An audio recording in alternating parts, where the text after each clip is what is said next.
you've got to take that opportunity. Then when you take the opportunity, be sure you include others in that process. We're here today because someone in my life, those people who I have held in strongest and greatest love for so long, and we go way back with many of them. Rich Crosby and I since '85, Jeff and I since 1985, before most of you guys were born. Yeah, just bring that up. That's good. Yeah. I got more hair. But we didn't know at the time what it took to do that. And then back in 1983, when we finally decided that we were going to be more involved as young symphonians, as collegiate symphonians. And beforehand, it was just a few collegiates and a lot of the governors. But the whole scene changed because of several brothers who decided that we needed to be the true symphonian, that we needed to be a whole organization.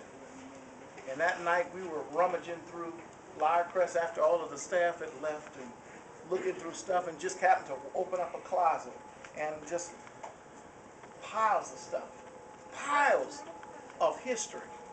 Do you know what it's like to hold the Alpha Charter in your hand? You know what it's like to look at pictures of people you heard about, folks that you only, it was unbelievable for us. And now you're in a time when you can totally access everything that Sinfonia has.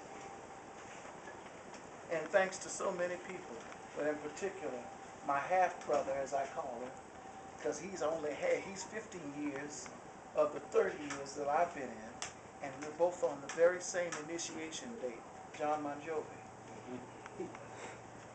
It takes a lot to get you to this point, guys, but the biggest thing is having a love for your art and for your fellow brother. Thank you to the Omicron Lambda, my boys, who, with all the struggling that they did to become a chapter again, they drove all the way up, came and got me in my hotel room. I'll never forget that. And it's freezing. We were doing a concert for the Moses Hogan Chorale. And they came to my hotel room in Chicago to appeal to become a chapter. And they pulled it off. And I've had the wonderful honor to initiate, reactivate many, many chapters and many brothers. And I hope to continue it. There's so many of you here today, and there's one gentleman I wish was here, but I know he's here in spirit, and that's my mentor and my best friend, LeVan Robinson, who is 91 years old. And he would be here, as he said, but he's a little having some time getting around. But he's one of those people that will call me up and just out of the blue and say, "Cher, how you doing?" "You're doing just fine, LeVan." He says, "Oh, I know you're doing great." Sometimes we all need that. I'm going to shut up because it's just beautiful to see all of you here. I want to thank my brothers. Y'all just, I can't express how much this has meant for me to do this for you. It's just unbelievable. But I believe it because I knew who was in charge. I knew Phi Betty Crocker wasn't going to let me down. And I'm so inclined that some kind of way we need to do this every assembly, if not even more times. Gentlemen, take the opportunity to gather, because we stand here today and we know not who will not stand with us the next time.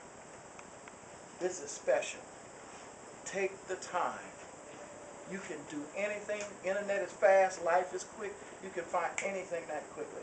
But to share in true brotherhood, the truest fraternal spirit, is truly a blessing. I thank you for your brotherhood. I thank you for your devotion to Sinfonia. I thank you all, the guests who are not Sinfonians, but who are truly people we love at heart, for you joining us. And I wish to you that if you can Give something of yourself. Unselfishness breeds nothing but good. Give back whenever you can. Don't worry about how much it costs. Don't worry about the sacrifice. Because he who is sustained by that wonderful feeling of brotherhood will ultimately find the truth. Find that in your lives and in the lives of those you share and those you serve. Thank you, and so let it be. Say for me.